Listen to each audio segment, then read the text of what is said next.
They said he was too small to hold a scalpel steady, until the soldiers stopped laughing. The mission of San Jeronimo sat beneath the Sierra Madre like a stone promise, its bell tower casting shadows across courtyards where Franciscan brothers grew medicinal herbs and tended to the sick. The walls remembered centuries of prayers, fevers broken by tinctures, and wounds cleaned by hands that had sworn to heal. Brother David of Toledo worked in the infirmary, his body measuring 3 feet and 2 inches from crown to sole, his fingers long and precise, his voice rarely raised above the scrape of mortar against pestle. He had crossed an ocean to serve God through medicine, learning from texts bound in leather and from indigenous healers who taught him which roots stopped bleeding and which berries induced sleep. The soldiers arrived in late spring, a garrison rotating through mission territories to maintain order along trade routes. Captain Ruiz and his men, veterans of border skirmishes, their boots scarred by desert stone, brought with them the language of command and the habit of mockery. They did not see Brother David as a healer. They saw a curiosity, a jest walking among cassocks, something to point at during evening meals when wine made cruelty feel like camaraderie. It began with laughter. Then came the names: Enano, Muñeco, El Pequeño Medico, words that echoed across the refectory, that followed David through cloisters, that turned his presence into performance. The other brothers said nothing. Father Superior reminded David of humility, of turning the other cheek, of prayers that would outlast mockery. But David had learned something else during his years mixing remedies, that patience could be sharpened into purpose, that healing hands understood anatomy in ways violence never could, and that silence was not the same as submission. The mission held its breath through summer. The soldiers stayed longer than expected, their presence extending week by week as supply routes shifted and orders changed. Brother David continued his work, grinding bark for fever remedies, preparing poultices for infected wounds, cataloging the dried herbs that hung from infirmary rafters. His hands moved with the same precision they always had, but something had shifted beneath his steady exterior, invisible as poison dissolving in water, patient as root systems spreading through soil. By autumn, the 3 soldiers who had laughed the loudest would learn what those healing hands could unmake. Chapter 1. The Weight of Names. The mockery came on the feast day of San Francisco, when the refectory tables groaned under roasted lamb and wine brought from the coast. Brother David carried a pitcher of water from the well, his arms aching from the weight his body had never been built to bear easily. He moved along the edge of the hall, refilling cups, his presence meant to be invisible among the celebration. Sergeant Vargas saw him first. "Look, the mission keeps a trained dog to fetch water." Laughter rippled down the soldiers' table. Corporal Mendoza leaned forward, wine staining his lips. "Can it do tricks? Sit? Beg?" Private Ortega, the youngest of the 3, barely 20, stood and held his hand low as if measuring a child. "Come, pequeñito. Show us how high you can reach." The refectory had gone quiet. 30 brothers and a dozen soldiers watched as Brother David stood before them, pitcher in hand, his face a mask that revealed nothing.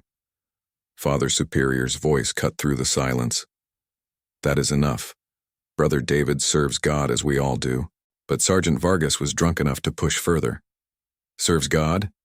I've seen better specimens in traveling shows. They at least earn their bread through entertainment." He turned to his companions. "Perhaps the dwarf can juggle? Dance? Surely something to justify the mission's charity." Brother David set down the pitcher with careful precision. His voice, when it came, was steady as surgical steel. "I serve as God made me, Sergeant. I heal wounds that other men inflict."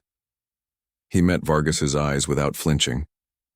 "I hope you never require my services." The words landed like prophecy.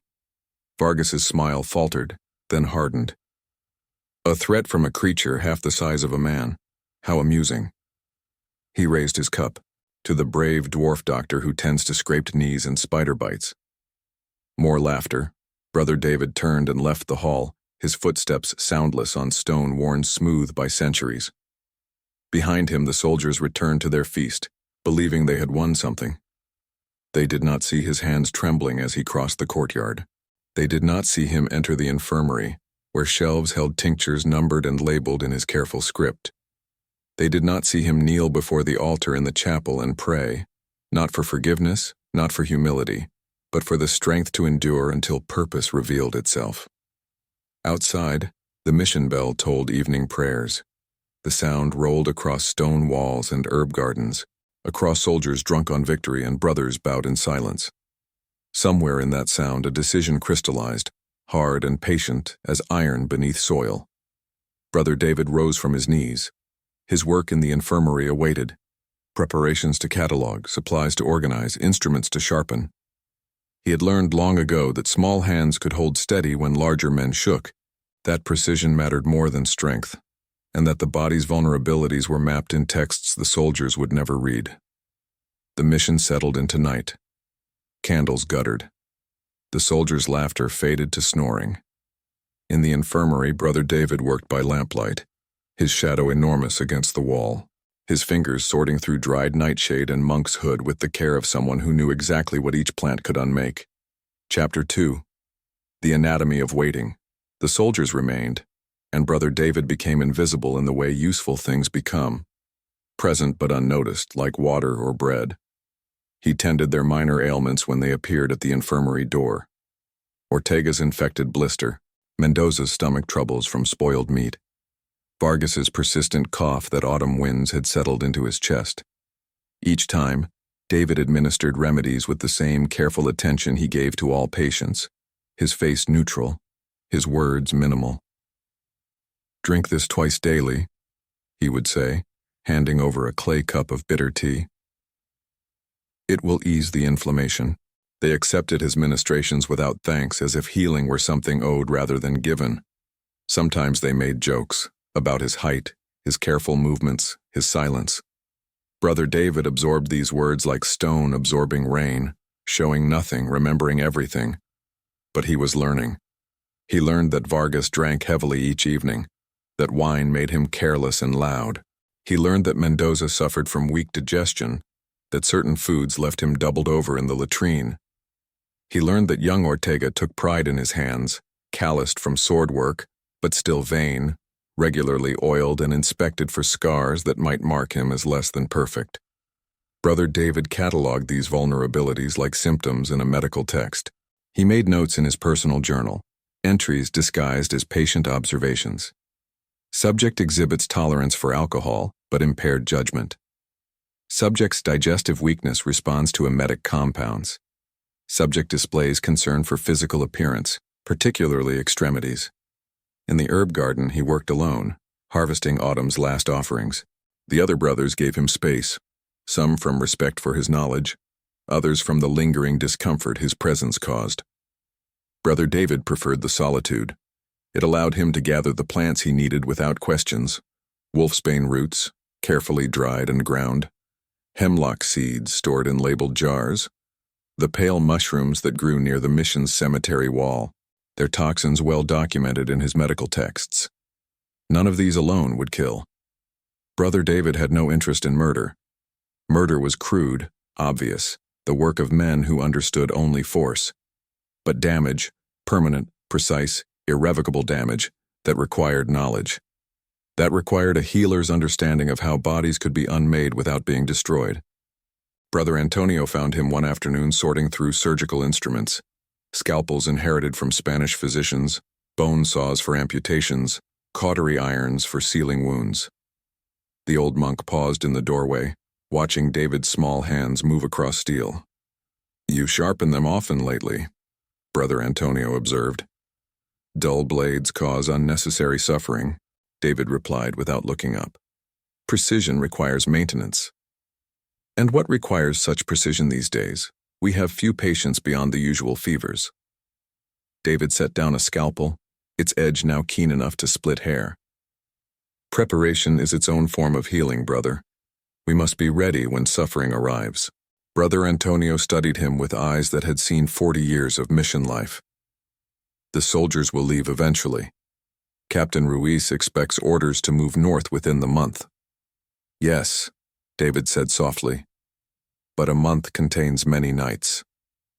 The old monk left without further comment. though something in his expression suggested understanding, or perhaps simply the wisdom to ask no questions that might require answers. As October deepened, Brother David began adding elements to his evening routines. He volunteered to assist Brother Antonio in the infirmary during late hours, learning which patients required attention and which corners of the building remained unwatched. He memorized the soldiers' habits, how Vargas stumbled to the barracks around midnight, too drunk to notice shadows, how Mendoza visited the latrine 3 times each night, his bowels weakened by the rich mission food, how Ortega took pride in being last to retire, patrolling the grounds as if his vigilance mattered. The mission's architecture became a map in David's mind. Stone corridors that carried no echo, storage rooms accessible from both courtyard and infirmary, the bell tower with its view of everything, its rope hanging like an invitation, the well where water tasted of minerals and anything dissolved within would be swallowed without question. If you're still watching, tell us in the comments where in the world you're watching from, and how this story found you. By month's end, Brother David had assembled everything he needed: knowledge of anatomy, access to compounds, understanding of routine, and, most important, the patience that came from years of being underestimated. The soldiers still laughed when they saw him. They did not know that laughter had an expiration date, that mockery could curdle into consequence, and that the smallest person in a room might be the only one who truly understood what it meant to dismantle a human body with surgical care. Chapter 3. The Work of Hands. November brought cold winds down from the mountains, and with them, opportunity. Corporal Mendoza's stomach troubles worsened, cramps that bent him double, urgent trips to the latrine that left him pale and shaking.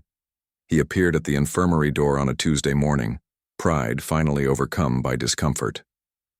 "Your remedies before didn't help," he told Brother David, avoiding eye contact. "I need something stronger." David examined him with clinical detachment, noting the sweat on Mendoza's brow, the way his hands clutched his abdomen. "The autumn dampness can inflame the intestines," he said, his voice neutral.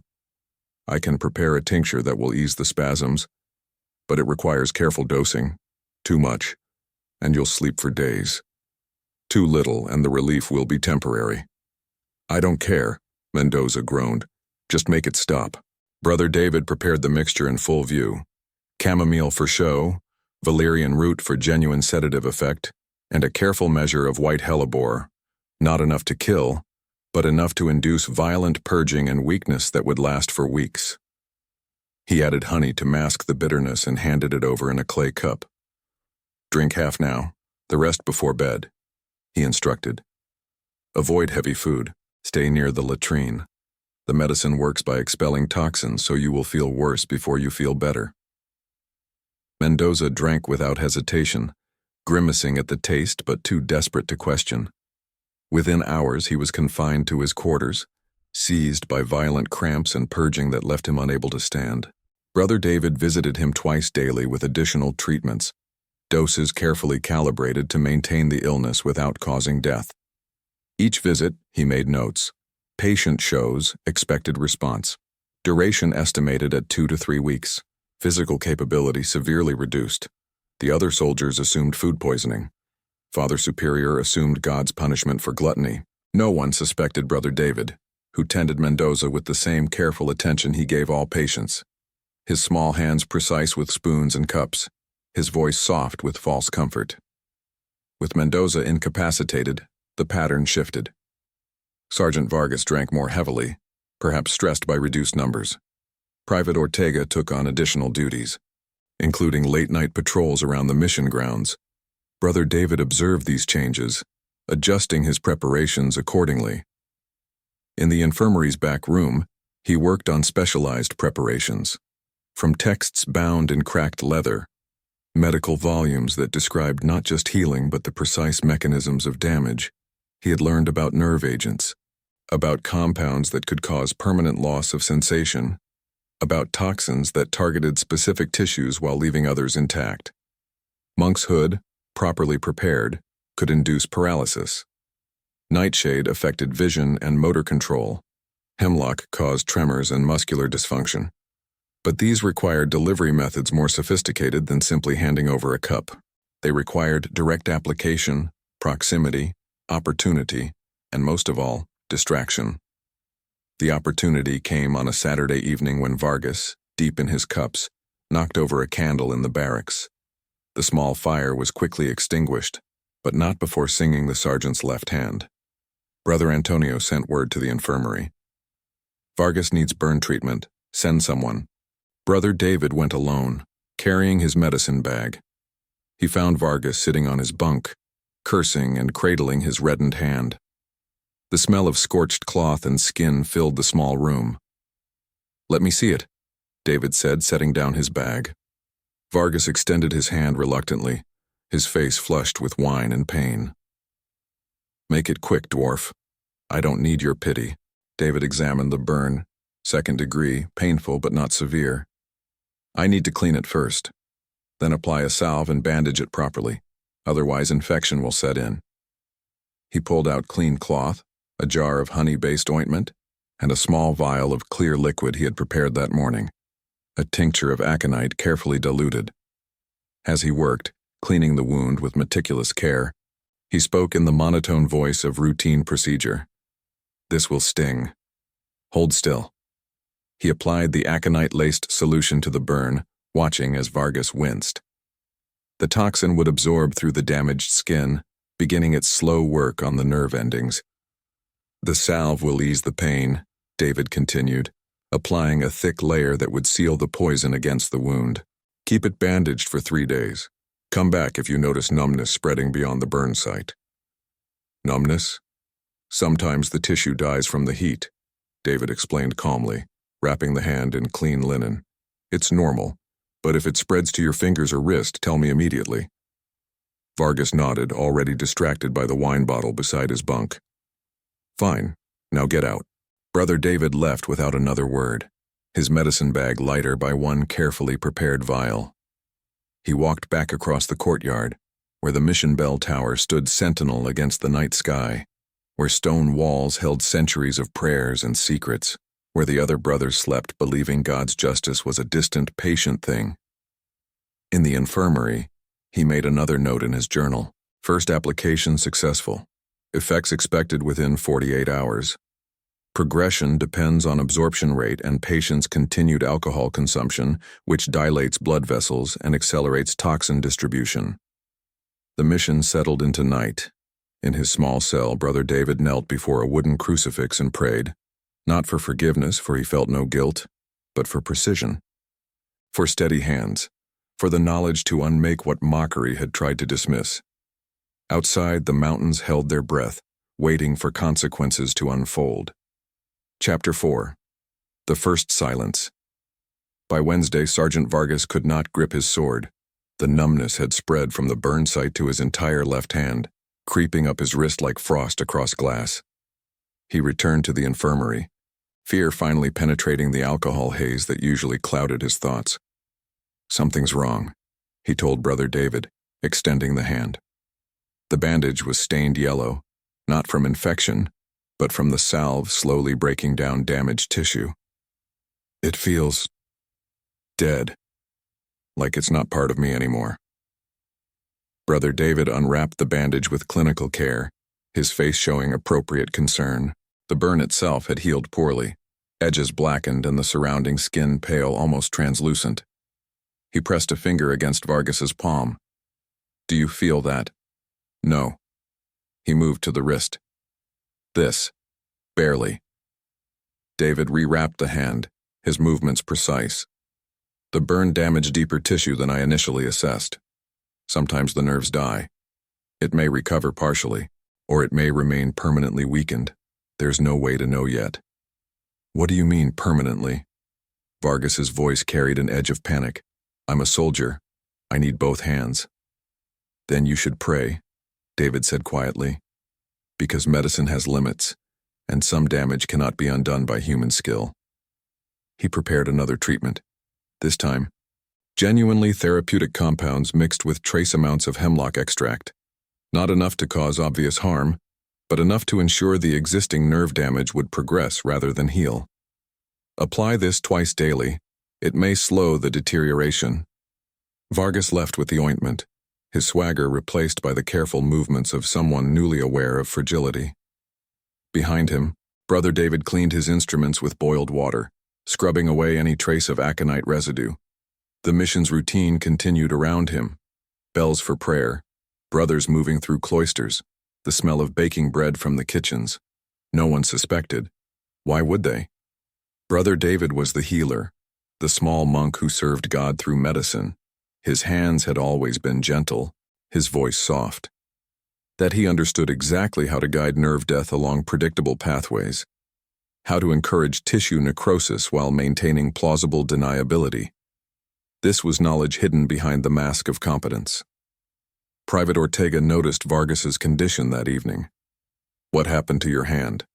"Burn got infected. The dwarf says the nerves might be dying." "Can he fix it?" Vargas stared at his unresponsive fingers. "He says there are limits to medicine." Something in that exchange, the resignation in Vargas's voice perhaps, or the visible proof that bodies could fail, made Ortega uneasy. He increased his patrols, staying alert, looking for threats that remained invisible because they came wrapped in healing rituals and careful concern. But Brother David had anticipated heightened vigilance. He did not need opportunity. He had already created it. Among Ortega's daily routines was maintenance of his weapons, oiling his sword, cleaning his pistol, inspecting leather straps for wear. These rituals happened in the armory, a small stone room adjacent to the barracks where soldiers kept their equipment. Brother David had volunteered weeks ago to deliver polish and oil to the armory, supplies the mission made from beeswax and mineral compounds. No one had questioned this service, and no one had examined the oil he delivered on Tuesday, a mixture of genuine maintenance oil and extract of poison sumac, a plant whose urushiol content caused severe contact dermatitis, painful, blistering, and especially damaging to skin repeatedly exposed through habitual contact. Ortega used the oil faithfully, working it into his sword belt and scabbard, into the leather grips of his weapons. His hands, those hands he kept so carefully tended, absorbed the toxin through repeated contact. By Thursday, the first blisters appeared. By Friday, both hands were swollen and weeping, the skin cracked and raw. He stormed into the infirmary, holding his hands away from his body as if they belonged to someone else. "Look at this. What is this?" Brother David examined the damage with practiced surprise. "Contact dermatitis. Did you touch something unusual? New plants? Unfamiliar wood?" "Nothing. I've done nothing different. Sometimes it develops suddenly. An allergy to something you've handled for years. The body changes." David prepared a cooling compress. "I can treat the inflammation, but if you keep exposing your hands to whatever caused this, it will only worsen." "I haven't touched anything." David met his eyes with the bland sympathy of a physician delivering unwelcome news. "Then perhaps it's something you touch every day without thinking. Your weapons, your equipment?" Ortega's face went pale. "I just oiled everything, used the same polish as always." "May I see it?" They went to the armory together. Brother David examined the oil jar, sniffing it, rubbing a small amount between his fingers. "This seems fine to me, but sometimes contamination occurs. Residue from other plants, perhaps, or mold in the storage area." "So what do I do?" "Stop using it. Clean everything thoroughly. Keep your hands bandaged and dry. The inflammation should subside in a week or two, if you avoid further exposure." David paused, then added with careful concern, "Though sometimes the sensitivity becomes permanent. You may never be able to handle certain substances again without this reaction. If this story kept you holding your breath, hit like. It helps us bring more forgotten histories back to life."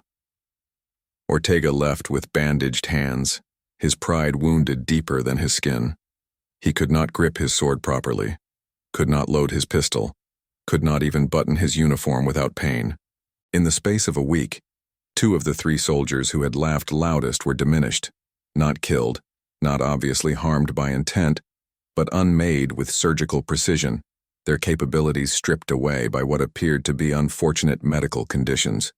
And Corporal Mendoza, still weak from his intestinal illness, watched from his sickbed as his companions suffered. not yet understanding that his own body had been the testing ground for methods that would soon be perfected on him. Chapter 5. The Mathematics of Justice. Captain Ruiz arrived on Monday to inspect his depleted garrison. He found Sergeant Vargas unable to properly grip a sword, Private Ortega with hands so blistered he could not hold reins, and Corporal Mendoza still confined to quarters with lingering weakness. 3 soldiers reduced to invalids in the span of 2 weeks. "What has happened here?" Ruiz demanded, standing in the mission courtyard while Father Superior and Brother David provided explanations. "Unfortunate illnesses, Captain," Father Superior said. "Brother David has been treating them with all available care." Ruiz turned to David. "You're the physician?" "I serve as healer, yes." "And you've seen nothing suspicious? Nothing that would explain why all 3 men suddenly become incapacitated?" Brother David met the captain's scrutiny without flinching. "Illness spreads, Captain. One man's contaminated food can poison others. One man's allergic reaction can indicate shared exposure. The mission is old. There are molds in the walls, plants in the gardens that can cause reactions, water sources that sometimes carry impurities." "But all 3 of my men?"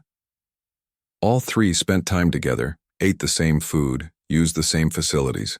It's unfortunate, but not impossible." David gestured toward the infirmary. "I've documented each case. You're welcome to examine my notes and question my treatments."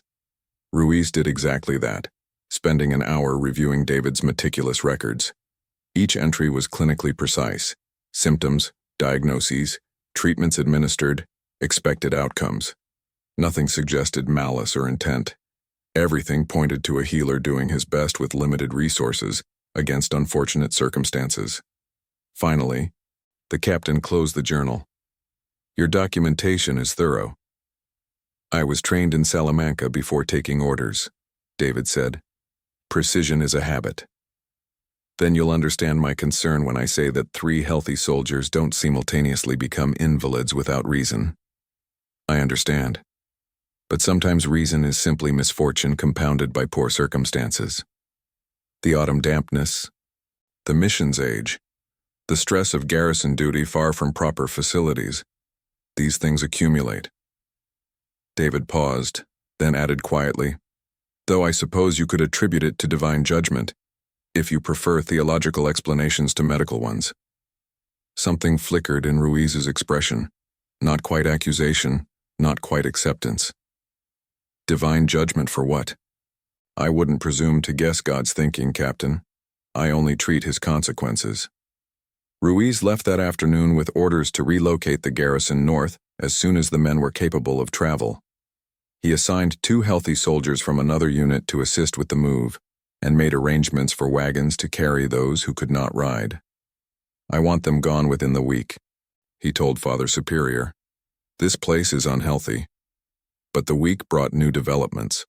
Mendoza, attempting to rebuild his strength through light exercise, collapsed in the courtyard. The violent purging had left his intestines damaged and inflamed, a condition Brother David diagnosed as chronic dysentery, likely permanent without sustained treatment in a proper hospital. "He needs to be carried north," David advised. "Physical exertion will only worsen his condition." Ortega's hands, despite treatment, showed no signs of healing. The skin remained raw and weeping, resistant to every salve and compress David provided.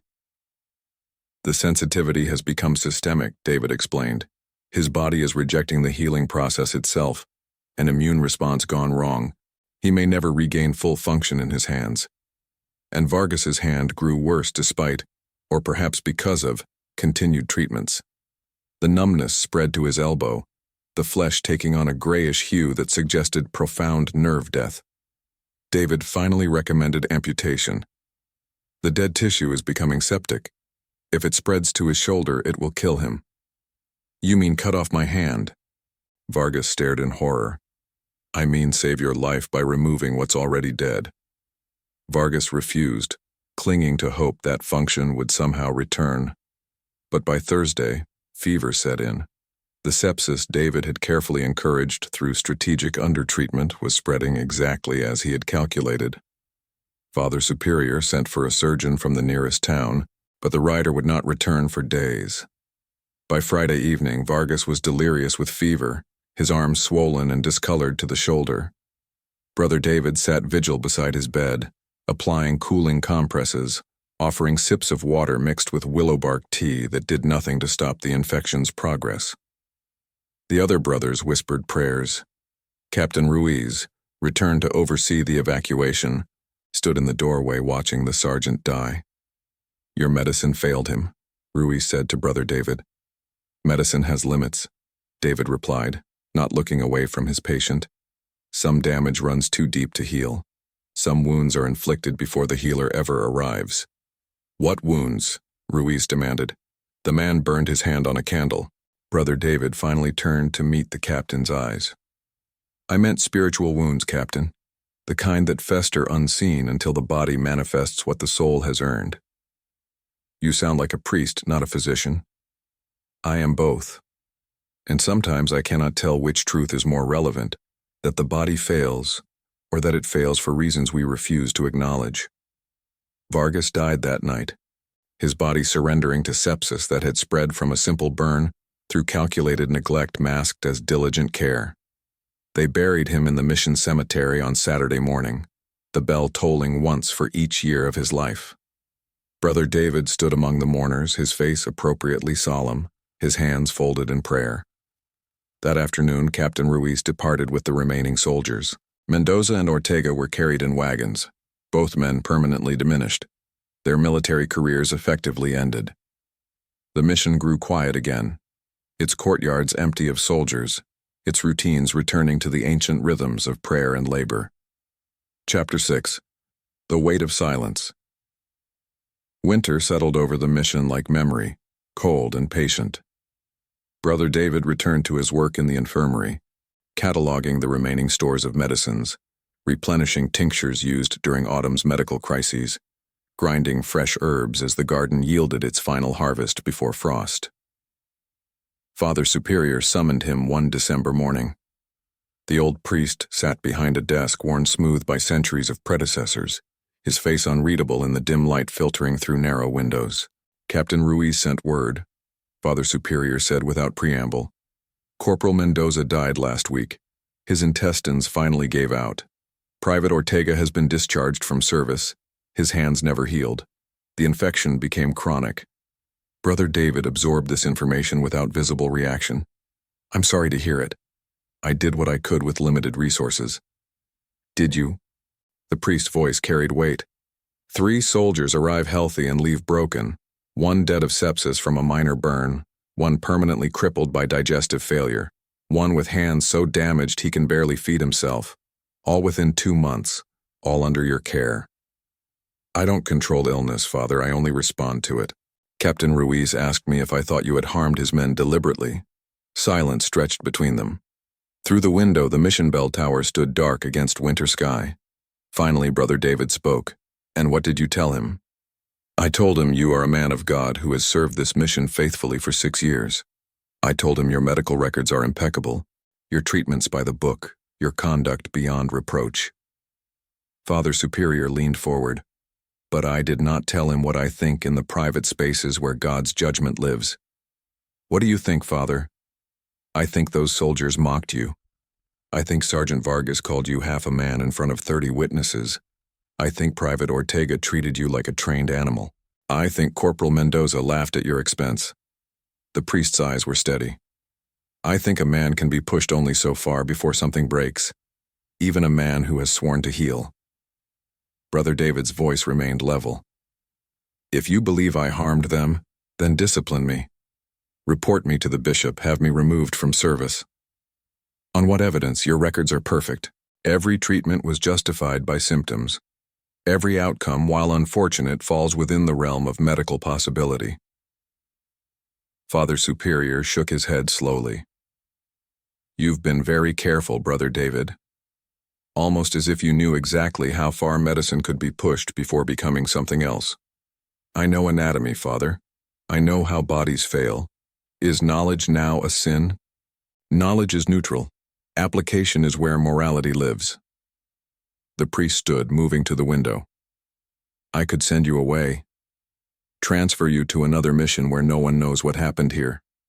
But that would be admitting suspicion I cannot prove. It would be acting on judgment that may itself be unjust. Then what will you do? Father Superior turned back, and for the first time, something like weariness showed in his face. I will do what I have done for 40 years. I will pray for wisdom. I will trust that God sees what I cannot. And I will watch you, Brother David. Every patient you treat, every remedy you prepare, every outcome you document. I will watch with the knowledge that healing and harm often use the same tools. I understand. Do you? Do you understand that if even one more suspicious illness occurs under your care, I will have no choice but to act, regardless of proof? The priest's voice hardened. Your service here continues only because I cannot prove otherwise, but doubt, once planted, grows like weeds in the soul. Brother David left the office without further words. He crossed the courtyard where soldiers had once laughed, passed the refectory where mockery had echoed off stone walls, entered the infirmary where instruments hung gleaming and innocent on their hooks. He had accomplished what he set out to do, not murder, which would have been crude and obvious, but precise dismantling. Justice delivered through knowledge, retribution that looked like misfortune to everyone except those who understood exactly how bodies could be guided toward specific failures. 3 men had mocked his size, his worth, his humanity. 3 men had learned that the smallest person in a room could hold the most dangerous knowledge. 3 men had discovered that healing hands understood vulnerability in ways violence never could.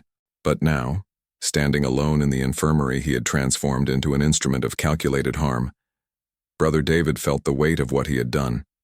Not guilt. He still believed they had earned their fates. But recognition that he had crossed a threshold that could never be uncrossed, that he had used his gifts not to heal but to unmake, that the oath he had sworn before God had been bent until it broke. He knelt before the altar in the infirmary's small chapel, before the carved Christ whose hands bore the marks of suffering inflicted by those who did not see his humanity. Brother David prayed not for forgiveness because he did not want it and not for absolution, because he had chosen his path with full understanding of consequences. Instead, he prayed for clarity, to know when knowledge became corruption, when justice became vengeance, when the line between healing and harm disappeared entirely. The answer came not in words but in the silence that followed. He had already crossed every line. His knowledge remained, his skill endured.